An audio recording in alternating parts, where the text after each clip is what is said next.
Bien, jóvenes, esta vez vamos a hablar del patrimonio.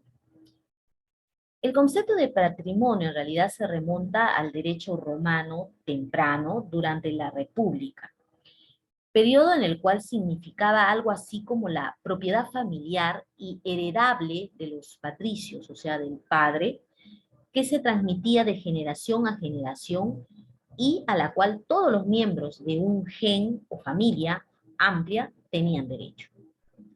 Posteriormente, en el derecho romano tardío, el dominio llegó a verse como correspondiendo al emperador.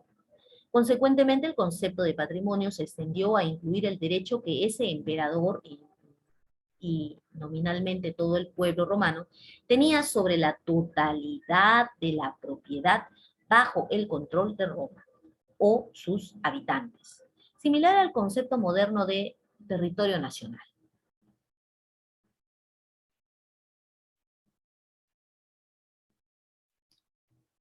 Van a disculpar, jóvenes, pero hay música cerca de acá y lastimosamente no puedo hacer nada. Yo espero la música no se llegue a grabar.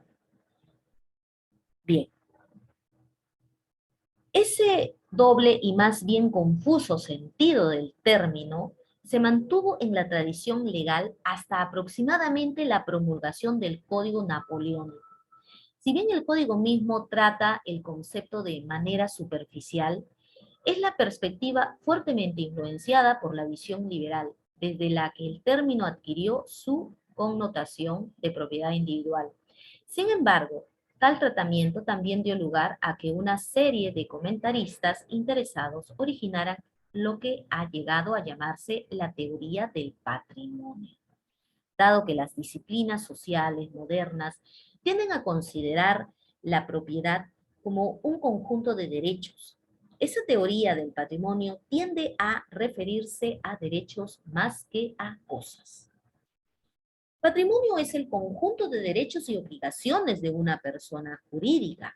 Lo heredado generalmente se refiere a los bienes y derechos a los que los individuos acceden como miembros de alguna comunidad. Así, por ejemplo, se suele hablar del patrimonio como la herencia debido a la pertenencia a una familia, pero también hay patrimonios a los cuales los individuos tienen acceso como miembros de comunidades más amplias, tales como los patrimonios regionales y o nacionales, por ejemplo, el patrimonio industrial, patrimonio nacional, patrimonio histórico, pero además hay los denominados patrimonios culturales. Entonces aquí les muestro, a ver, permítanme. Bueno, ese es el patrimonio en la época romana, ¿no? El patrimonio viene del latín que dice patrionium, ¿no? Y aquí les muestro las teorías del patrimonio, donde habla teoría clásica subjetiva del patrimonio, personalidad, que es el origen, la forma originaria de la teoría clásica subjetivista o personalista del patrimonio se debe a Aubry y Rowe, quienes la elaboran con base a los dos artículos del Código Napoleónico que corresponden a los artículos de 1863 y 1864 del Código Civil venezolano.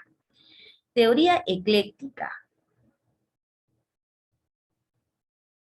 Esta teoría considera que el patrimonio no es independiente de la personalidad y a su vez destaca la afectación común a un fin como elemento unificador del mismo.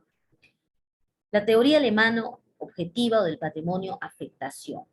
La teoría alemana u objetivista del patrimonio no nació de las críticas a la teoría clásica del patrimonio, sino de elaboraciones propias de la doctrina romanista y pandectista alemana.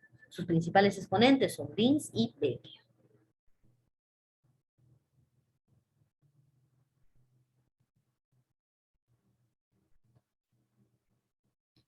En el siglo XIX,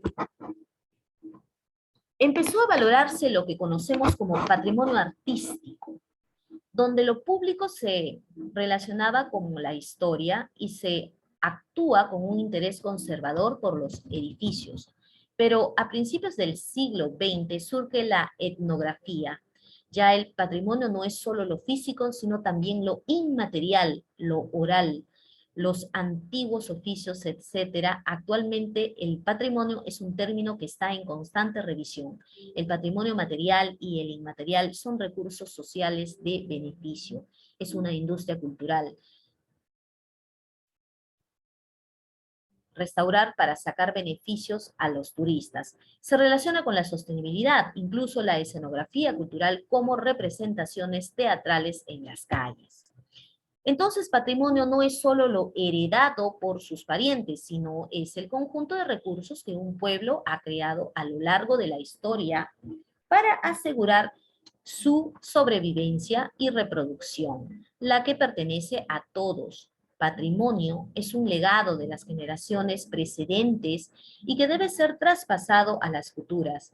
La idea de desarrollo se relaciona así al desarrollo sostenible y queda referida al medio natural, a la diversidad biológica, a la cultura y a los más diversos aspectos de la realidad.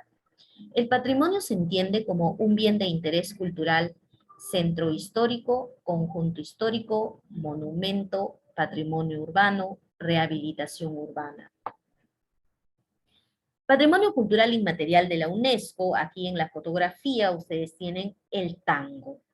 El tango se desarrolló en Argentina y Uruguay a partir de tradiciones europeas, africanas y americanas en torno al año 1880 y se ha vuelto muy popular en todo el mundo por su particularidad de estilo de relación a la pareja. Eso mismo llevó a que fuera prohibido en Argentina durante la última dictadura militar desde el retorno a la democracia en 1983. Fue nombrado Patrimonio Cultural Inmaterial el 30 de septiembre del 2009.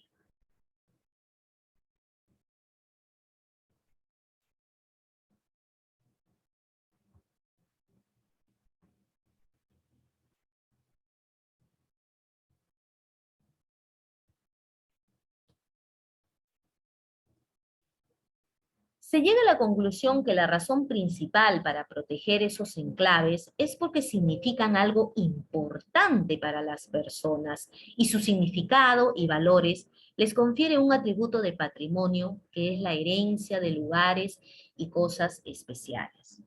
El hecho de proteger estos enclaves que tienen un significado importante para la población es porque tenemos la responsabilidad de legarlos a las futuras generaciones.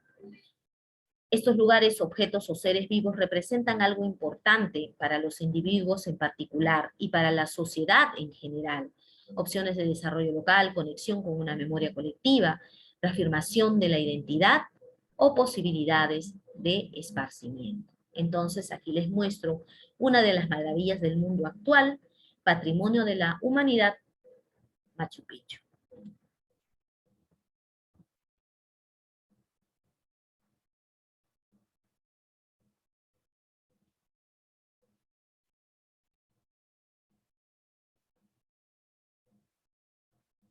Bueno, entonces para finalizar, cuando hablamos de patrimonio, tienen que entender que existen dos ramas. Una que es el patrimonio natural y otra que es el patrimonio cultural. El patrimonio cultural se divide en dos ramas también, que es tangible e intangible. Y tangible se divide en dos, que es muebles e inmuebles. ¿Qué son los patrimonios culturales tangibles muebles? Son los manuscritos, los documentos, los artefactos históricos, colecciones científicas naturales, grabaciones, películas, fotografías, obras de arte y artesanías. ¿Qué viene a ser el patrimonio cultural tangible inmueble? Monumentos o sitios arqueológicos, monumentos o sitios históricos, conjuntos arquitectónicos, colecciones científicas, zonas típicas, monumentos públicos, monumentos artísticos, paisajes culturales y centros industriales y obras de ingeniería. ¿Qué viene a ser el patrimonio cultural intangible? El lenguaje, las costumbres, las religiones, las leyendas, los mitos y la música. ¿Qué viene a ser el patrimonio natural? Reserva de la biosfera, monumentos naturales, reservas nacionales, parques nacionales. Bien, chicos, eso es patrimonio.